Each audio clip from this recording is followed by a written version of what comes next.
teoría ya lo dominamos.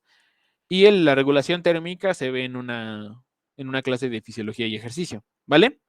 Entonces, todo eso es lo que vamos a ir viendo conforme vaya avanzando el curso, el primer tema de fisiología cardiovascular.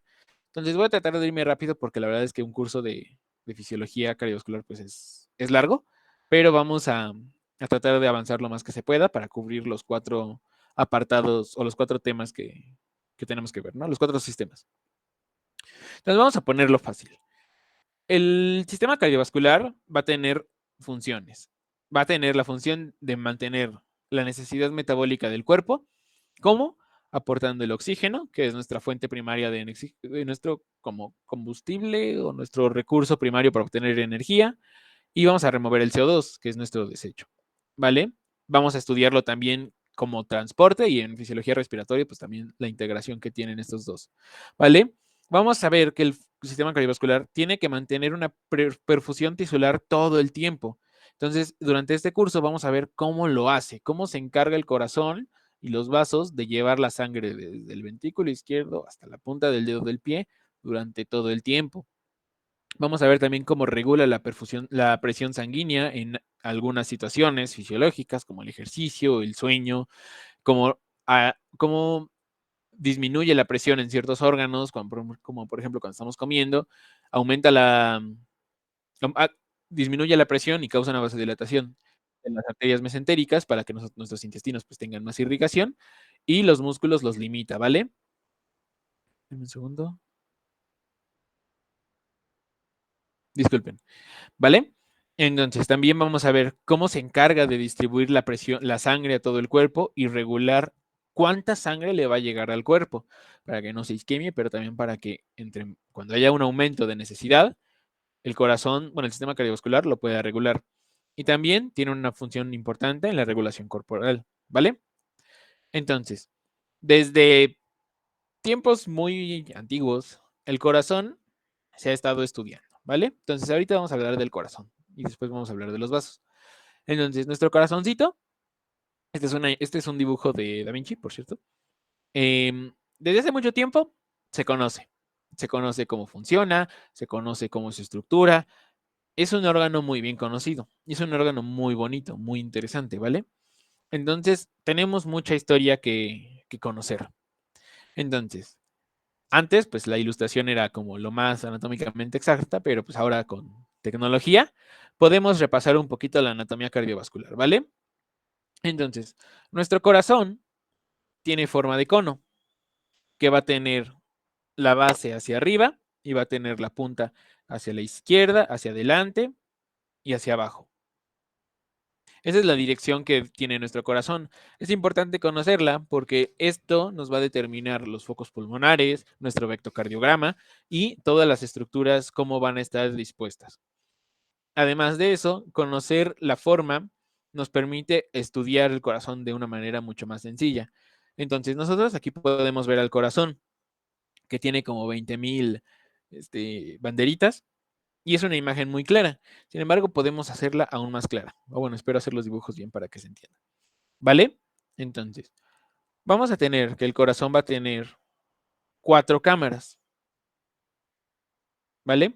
Entonces, vamos a tener un corazón izquierdo, corazón derecho y corazón izquierdo. Arriba vamos a tener nuestras aurículas. Entonces, esta va a ser aurícula izquierda y aurícula derecha. Abajo vamos a tener a los ventrículos, ventrículo izquierdo y ventrículo derecho. Entonces, nosotros vamos a tener también orificios de salida. Entonces, entre cámaras vamos a tener puertas, que va a ser muy importante conocerlas. Estas puertas se les van a llamar válvulas. Vamos a tener válvulas auriculoventriculares y válvulas que se les llama semilunares. Estas válvulas lo que permiten es tener o marcar un flujo unidireccional. La diferencia entre una válvula y un esfínter es que el esfínter puede ser bidireccional y la válvula no, solo es unidireccional. Entonces aquí estamos hablando de válvulas, porque en situaciones fisiológicas no permite el reflujo o la regurgitación, ¿vale? Entonces este es un factor súper importante. Ahora, Nuestras válvulas van a tener nombre dependiendo de cuál sea. La válvula auriculoventricular izquierda va a ser una válvula que va a tener dos valvas, es decir, va a tener como dos membranitas de tejido conectivo. Y estas dos valvas simulan al gorrito del Papa o al gorrito de los alfiles. Entonces se va a llamar mitral, porque el gorrito se llama mitra. Del lado izquierdo vamos a tener una que es tricúspide. Bueno, va a tener tres valvas y por eso se va a llamar tricúspide. Tricúspide.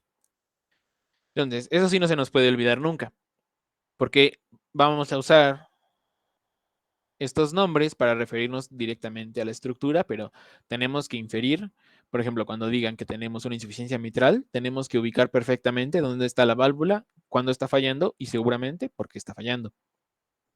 De las válvulas semilunares, la válvula semilunar, estas están mucho más fáciles. La que está en el corazón izquierdo se va a continuar con el vaso que se llama arteria aorta. Entonces, este vaso se va a llamar, bueno, esta válvula se va a llamar aórtica. Súper fácil.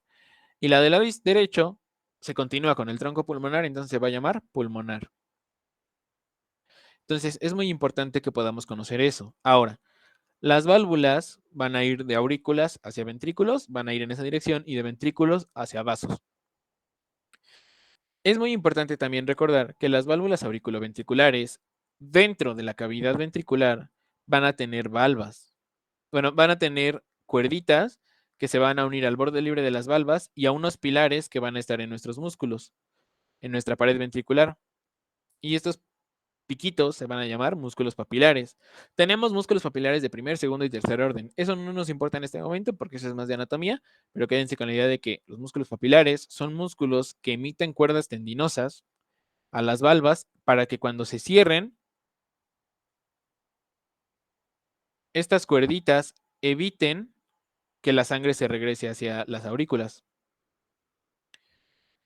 Y esto justo es lo que le da la importancia a conocer a nuestro corazón, debido a que en una endocarditis infecciosa, lo que se ve más afectado son las valvas, y específicamente o el anillo o el borde libre.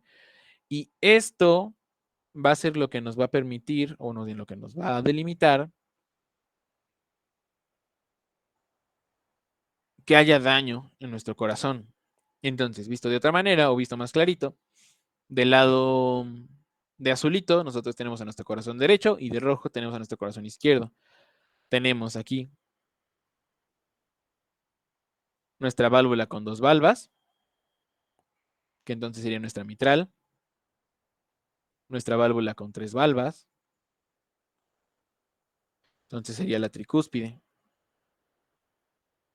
Y aparte este diagrama está muy bonito porque nos determina lo que llega, hacia dónde va y hacia dónde sale. Entonces es un diagrama muy bonito, muy clarito. Uy. Y nos permite conocer la anatomía de nuestro corazón.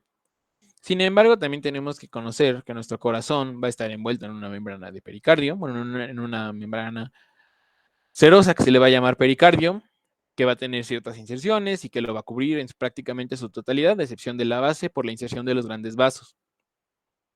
Ahora, es importante también conocer que nuestro corazón va a estar rodeado de mucho tejido adiposo. Este tejido adiposo es la fuente principal de alimento de nuestro corazoncito, debido a que consume demasiada energía y no todo el corazón va a estar irrigado en su totalidad, sino que va a tener, ahorita lo vamos a ver, vamos a tener el corazón no ocupa mucha energía. Energéticamente no es muy bueno que digamos, entonces necesita mucha energía y la grasa es una excelente fuente de energía.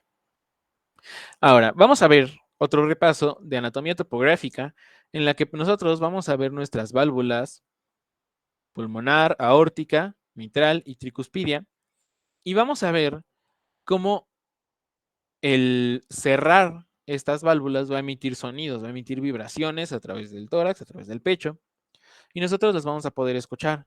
Sin embargo, por la transmisión de las vibraciones, vamos a tener los focos de auscultación cardíaca.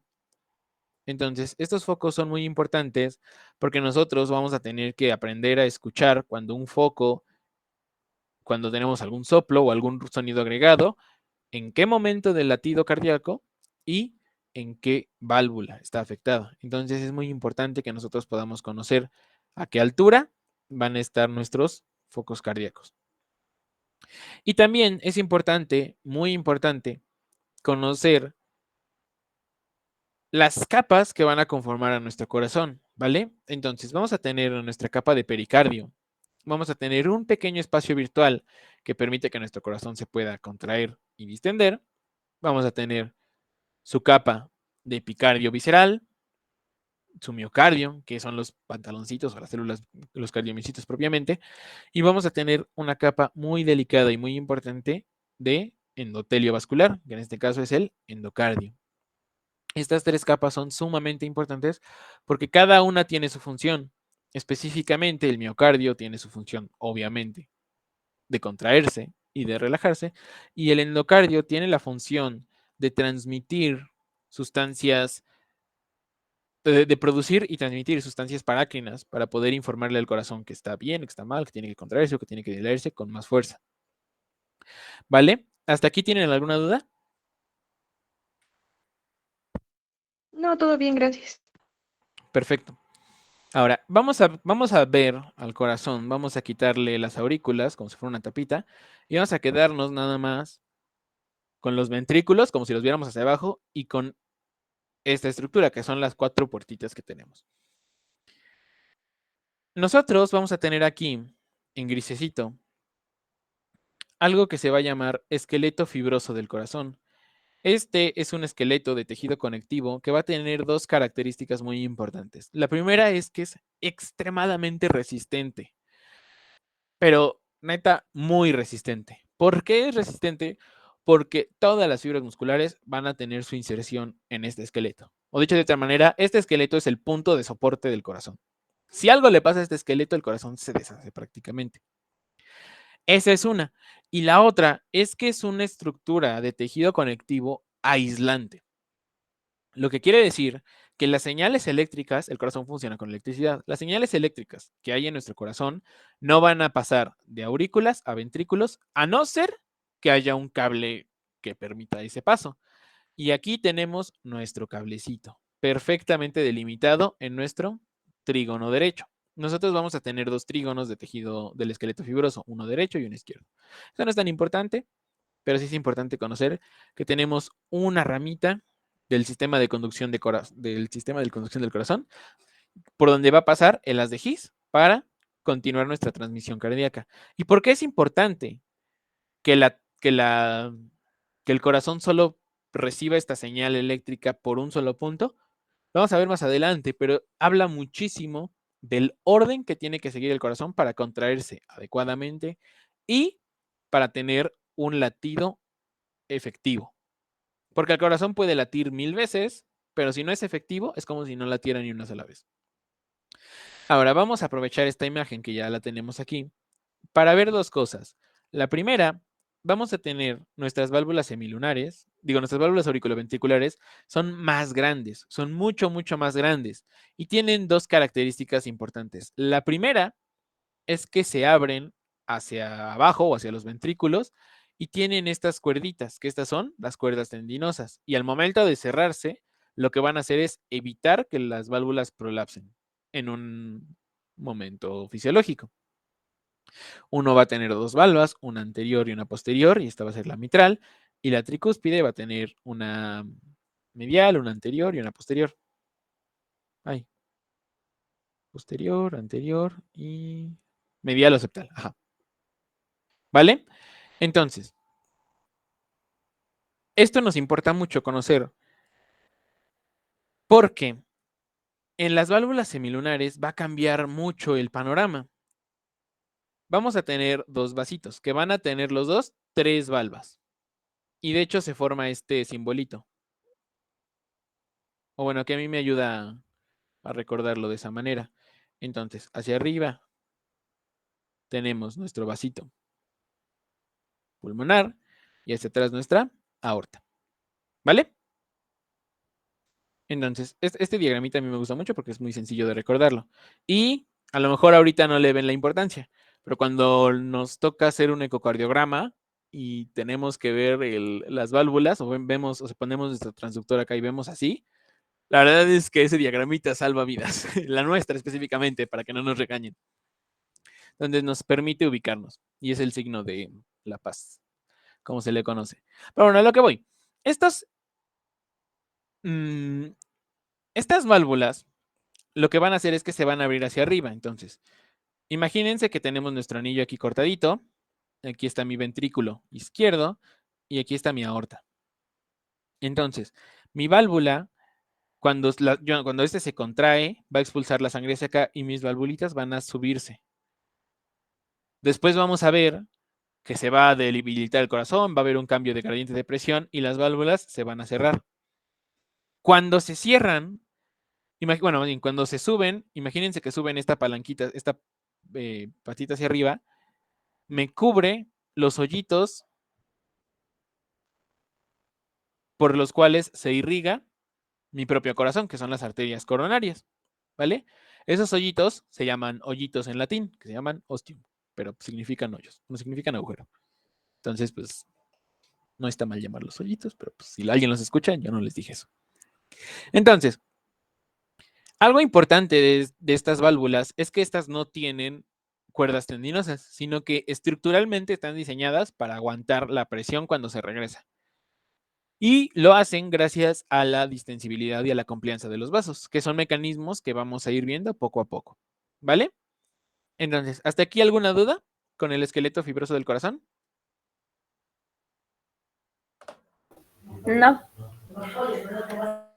Perfecto. Entonces, el esqueleto fibroso del corazón es una estructura muy importante y que muy pocos le dan la importancia. Pero la verdad es que sin el esqueleto fibroso del corazón, el corazón no es nada.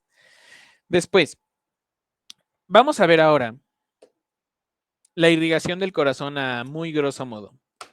Porque esto es sencillo y aparte es la clase introductoria, entonces no tiene como mucho caso que la estudiemos hasta más adelante. Entonces, quédense con la idea de que vamos a tener dos vasos sanguíneos muy importantes. Mi coronaria derecha y mi coronaria izquierda. La coronaria derecha es larga, se va hacia posterior y dura un buen de tiempo. La coronaria izquierda, por la otra parte, es más cortita. Literalmente es este tamaño. Y por lo mismo, ya no se le llama arteria coronaria izquierda, se le llama tronco coronario. ¿Por qué se le llama así? Porque directamente se separa y nos da nuestra arteria descendente anterior y nuestra arteria circunfleja. Entonces, eso es muy importante conocerlo, porque en teoría nosotros podemos decir que tenemos 3 arterias. Más que nada para entenderlo. ¿Esto por qué nos importa? Porque los territorios de irrigación sí cambian mucho entre, si solo lo englobamos como arteria izquierda y arteria descendente anterior y circunfleja, los territorios de irrigación son muy diferentes, pero literalmente muy diferentes.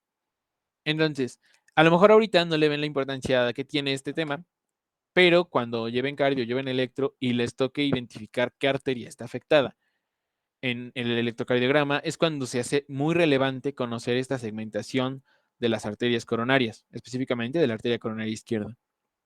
¿Vale? Pero ahorita nada más entendiendo el concepto de que la derecha se va hacia posterior, bueno, hacia la cara inferior más bien, la descendente anterior es parte de la izquierda y la circunfleja irriga toda la cara de mi coronaria, de mi ventrículo izquierdo. Vamos a ver que es súper importante eso porque, permítanme, aquí nosotros podemos ver, si cortamos a los ventrículos en rebanadas, vemos algo súper interesante. Entonces, vemos que aquí nosotros tenemos a nuestro ventrículo derecho, ¿vale? Digo, nuestro ventrículo izquierdo, que es gigantesco, o sea, es súper grueso. Comparado con nuestro ventrículo derecho, es gigantesco. Entonces, toda mi arteria circunfleja izquierda, vean el mega relajo que tiene que irrigar. Y la circunfleja y la descendente anterior irriga mi septum. Y ya nada más la coronaria derecha se encarga de irrigar la parte posterior del septum y la cara inferior del corazón.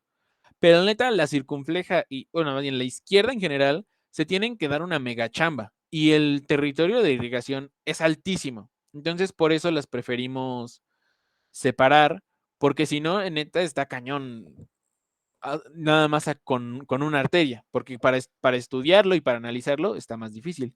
Y ya después van a ver que, por ejemplo, en los ecocardiogramas, cuando se tiene que hacer un estudio de perfusión, estudiamos específicamente qué rama de qué arteria está afectada o probablemente está afectada. Entonces, eso lo vamos a ver cuando veamos corazón como bomba, cuando se irriga el corazón a sí mismo.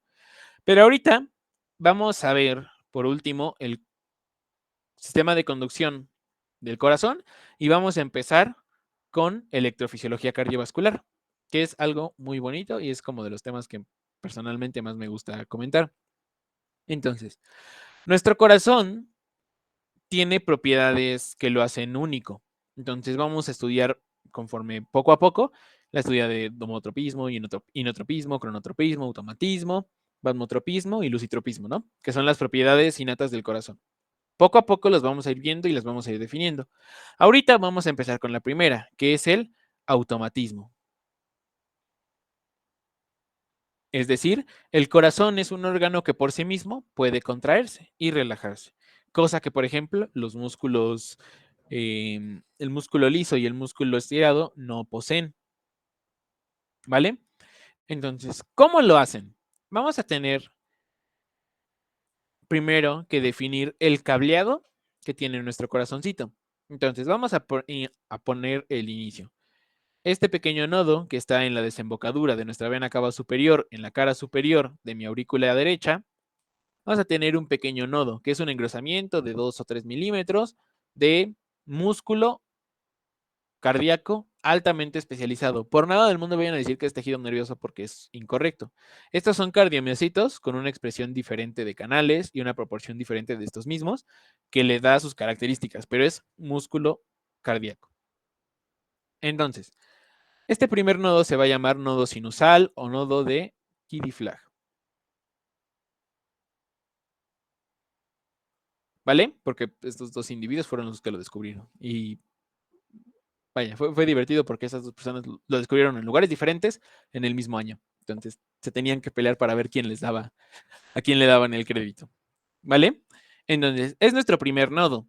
Este nodo se va a encargar de emitir nuestros latidos en condiciones fisiológicas. Y de hecho, algo muy poético que dicen es que este nodo es el primero en latir cuando nacemos y el último en latir cuando morimos. Entonces es como bien poético este nodo. Entonces, este nodo tiene que llegar a nuestro segundo nodo, que es nuestro nodo aurículo-ventricular o de Ashok-Tavara. Entonces, ¿cómo lo va a hacer? Por medio de 3 haces, uno anterior, uno medio y uno posterior. ¿Vale? Esos se llaman haces internodales, ¿vale? Que aquí los tenemos, las vías internodales. Y vamos a tener que esta última va a emitir una rama interauricular, porque esto estamos en la aurícula derecha, recuerden, y tenemos que también hacer que se contraiga la aurícula izquierda. Entonces tenemos que enviarle un haz interauricular. Una vez que nosotros... y estos nodos, estos haces internodales, van a tener epónimos también, que muchas veces los preguntan, entonces vamos a decirlos. El haz anterior es el haz de Bachmann. El haz medio, bueno, intermedio, es de Wickenbach. Y el haz posterior es el de Torel. ¿Vale? Entonces, aquí es importante conocer este cableado. Vamos a tener cableado en nuestro corazoncito y va a llegar a nuestra nodo auriculoventricular. Todo esto va a ser por arriba de nuestro esqueleto fibroso del corazón. Es decir, todo esto está aislado de los ventrículos. ¿Por qué está aislado? Entonces, vamos a ver que el único punto por el cual puede pasar nuestra transducción de señal en condiciones fisiológicas es el haz de His. El haz de His se va a dividir en dos ramas, en mi rama derecha y en mi rama izquierda. Y la rama izquierda va a tener algo muy importante, que es que se va a dividir en una rama anterior y en una rama posterior. ¿Y por qué es importante conocerlo? Porque hay zonas de tejido, bueno, del sistema de conducción que pueden llegar a lastimarse o a sufrir alguna lesión con el paso de los años, por alguna isquemia, por algún trauma, por diferentes razones. Y nos puede originar bloqueos en el cableado del corazón. Y dependiendo de la altura del bloqueo, lo podemos nombrar. Entonces tenemos bloqueo de la rama derecha de las de His y tenemos bloqueo de la rama izquierda de las de His. Pero aparte, tenemos hemibloqueos. Hemibloqueo anterior y hemibloqueo posterior. Como dato curioso, yo tengo un hemibloqueo anterior y luego me desmayo de la nada. Entonces, es importante que lo sepan porque no va a faltar el güey que se desmaya en el internado y resulta que tiene un bloqueo cardíaco. Entonces, espero que no les pase a ustedes, pero yo de primera mano les puedo decir que sí pasa, entonces estudien. ¿Vale? Entonces, después de que nosotros tenemos nuestros haces de His, nosotros los podemos, fíjense que van por el septum. Y esto es súper importante, esto es así, pero neta importantísimo. Porque fíjense que llega hasta el ápex, hasta la punta del corazón, y ya que llegó a la punta, se va hacia la base, hacia la base del corazón. Entonces, ¿por dónde se va hacia la base? No se regresa por el septum, sino que se va por las paredes libres. Esto es importantísimo. Conocer el cableado eléctrico puede hacer que ustedes lean un electrocardiograma mucho más fácil o mucho más difícil. Y ya después, creo que aquí no tengo diapositivas de electrocardiograma, pero si no se las elaboro para que aprendan a leer un electrocardiograma de manera intuitiva. ¿Vale? Entonces, nosotros ya tenemos el cableado del corazón. Ahora, ¿se acuerdan cómo funciona un potencial de acción o quieren que lo repasemos?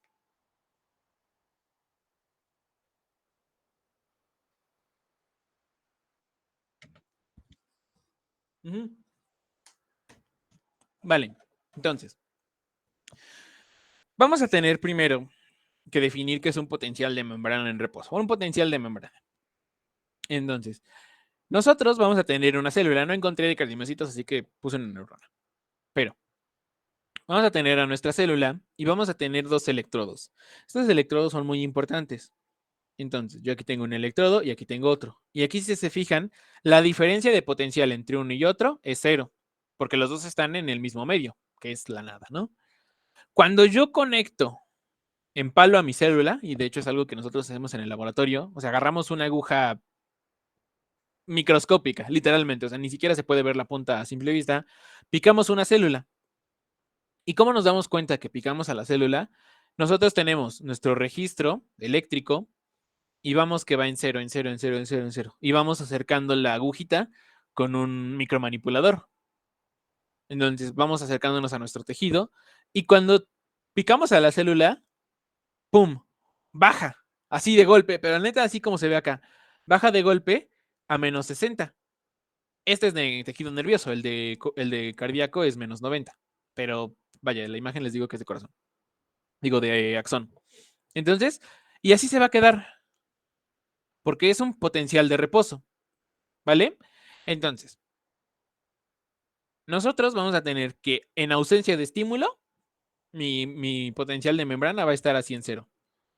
Si, por ejemplo, se me muere mi célula o se lisa o se desempala, va a regresar a cero.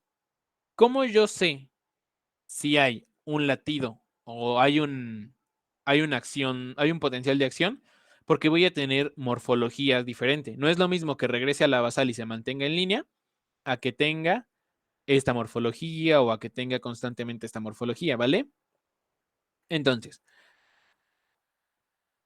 vamos a repasar primero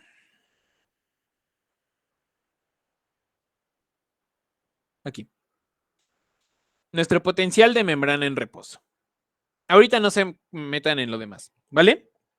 Entonces,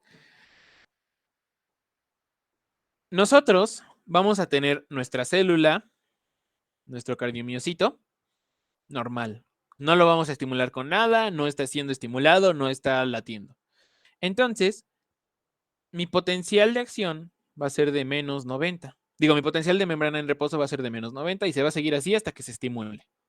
Entonces, Nosotros, o sea, para que entiendan el experimento, nosotros, imagínense que nos fregamos los nodos, el sinusal y el auriculoventricular, porque anatómicamente sabemos dónde están. Entonces los fregamos y no va a haber descarga, ¿vale? Entonces ya, tenemos nuestra célula y tenemos menos 90.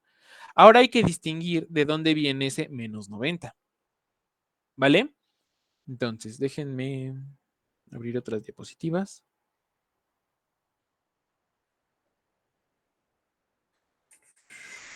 Aquí.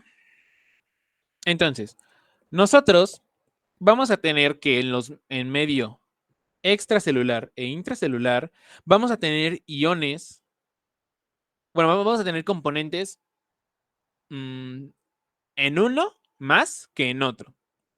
Entonces, en español, tenemos más sodio afuera que adentro, ¿no? Ay, qué rápido. Tenemos menos potasio afuera que adentro. Este es el que nos importa, el potasio. El potasio es hermoso, pero es mortal. Ya después vamos a ver por qué. Pero el maldito potasio mata, literalmente. Entonces, no sé si se acuerdan. Estamos hablando de una membrana, potencial de membrana en reposo. ¿Vale? Entonces va a estar a menos 60. Entonces, el potencial de membrana en reposo, en acción, en lo que sea, va a estar dado por el ion que puede pasar a través de la membrana. ¿Vale? No sé si se entendió. Entonces, vamos a poner el ejemplo aquí. Mi fase 4, que es mi potencial de membrana en reposo, va a estar dada por el ion que puede pasar por la membrana, que es el potasio, en la membrana en reposo. Que no se les voy a olvidar eso, ¿vale? ¿Y por qué? Porque nosotros vamos a tener canales en el cardiomiocito. Tenemos un buen de canales, de hecho aquí se llegan a ver algunos. Son muchísimos. De potasio hay 20, por lo menos. Entonces, hay mucho de dónde sacar. Pero estos nos importan muchísimo. Esta corriente, la K1, esto va a ser corriente de fuga. ¿Y eso qué quiere decir? Que nosotros, en nuestros muchos canales iónicos que tenemos, vamos a tener poros. Y estos poros siempre están abiertos. Entonces, siempre va a haber potasio saliendo. ¿Vale? Entonces, en mi potencial de membrana en reposo, siempre va a pasar potasio. Y por eso voy a tener mi potencial de membrana en reposo, a menos 90. Porque el potencial de equilibrio del potasio está más o menos a menos 90. El potencial de equilibrio, eso se ve en fisio 1, pero nada más como una refrescada, es el potencial al cual mi ion va a querer llevar a la célula. Entonces, si el del potasio es menos 90 y puede pasar a través de la célula, lo va a querer llevar a menos 90. ¿Vale? Para que más o menos se den una idea de cómo funciona esto. Entonces, por eso, bueno, ¿quedó claro?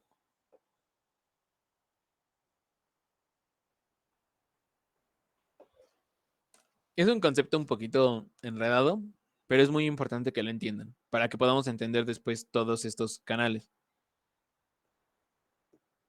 O si quieren lo repetimos, como ustedes me digan.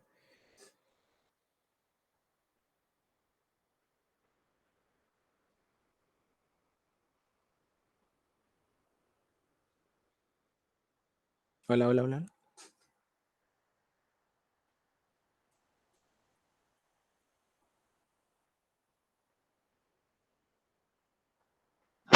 ¿Podrías repetir lo último? Nada más, por favor. Sí. ¿Desde dónde? Bueno, ajá, cuando iniciaste aquí en fase 4. Ajá.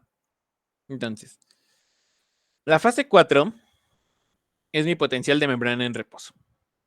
Entonces, todo esto es fase 4. Y yo voy a estar a menos 90. Entonces, mi célula va a tener mecanismos que me van a establecer gradientes electroquímicos. como por ejemplo nuestras bombas. Entonces, por ejemplo, mi bomba, háganle caso nada más a este recuadro, mi bomba sodio-potasio va a mantener un gradiente electroquímico.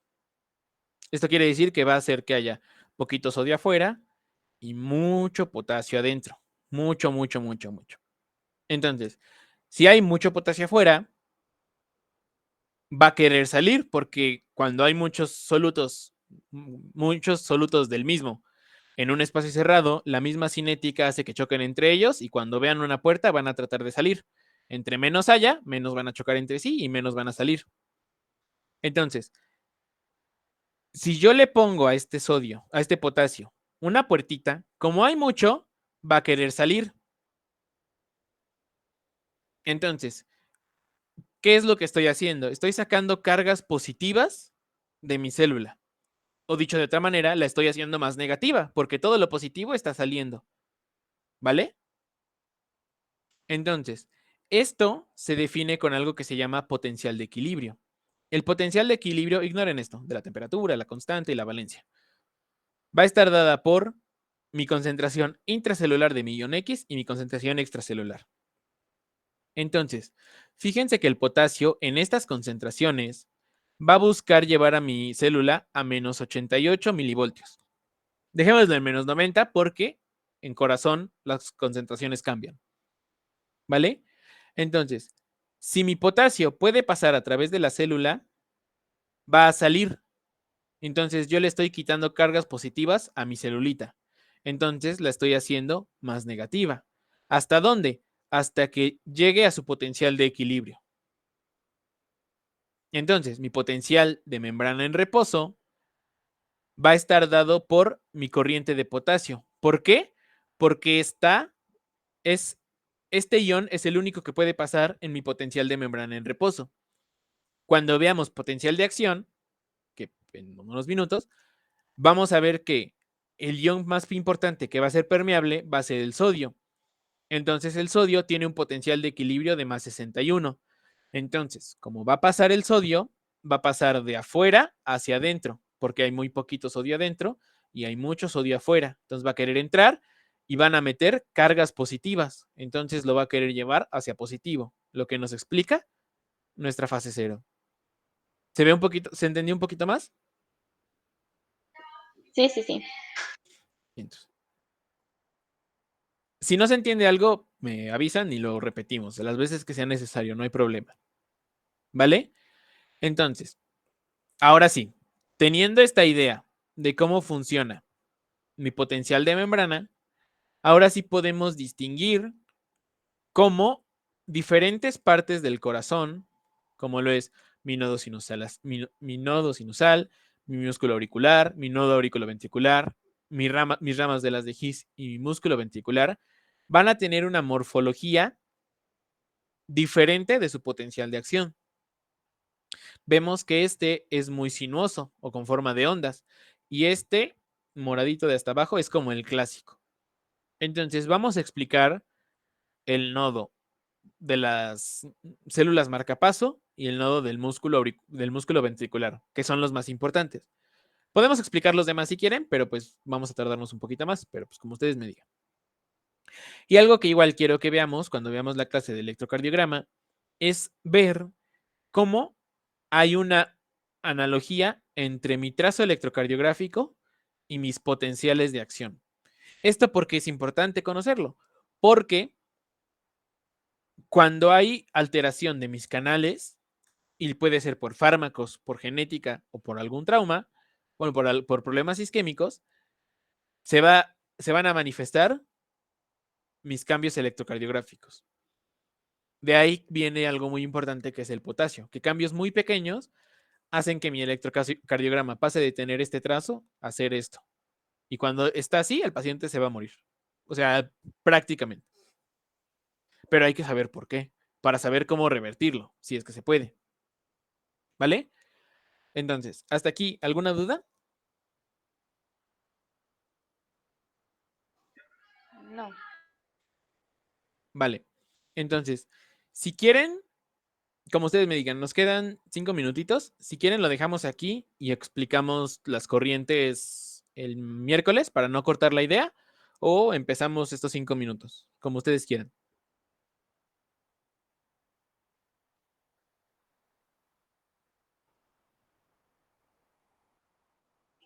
El miércoles. Vale. Entonces, déjenme ver si puedo pasarles un videito que viene, que ilustra muy bonito cómo ocurre en el potencial de membrana en reposo, para que quede un poquito más claro, ¿vale? Igual, si hay algún concepto, yo les doy lo de Fisio 2 porque es lo que me pidieron, pero si quieren que repasemos algún tema de Fisio 1, como comunicación intracelular, segundos mensajeros, potencial de acción, como bien a detalle, lo podemos incluir. Nada más me avisan para que igual les prepare la clase. Y si no, pues nos seguimos como va el programa, ¿vale? Sí, está bien. Vale, chicos, entonces espero les haya gustado esta primera clase. Cualquier cosa, pues yo estoy a su disposición. Me mandan mensajitos. Y de igual manera, como les había dicho, los que no han podido pagar, pues no se preocupen. O sea, me pueden pagar esta semana. El pago es de las primeras 5 clases, entonces no pasa nada. Y si conocen a alguien que le gustaría tomar estas clases, díganle, porque pues, a mí me ayudaría mucho para poder solventar los gastos de mi bendición perrijo. Entonces, pues, traten de, o sea, si les gustan las clases, pues recomiéndenlas, por favor. Me ayudarían muchísimo. Y pues nada, nos vemos el miércoles. Cuídense mucho, pasen un excelente inicio de semana y vaya, cualquier duda por el chat, ¿vale? Gracias, Rodri. Rodri.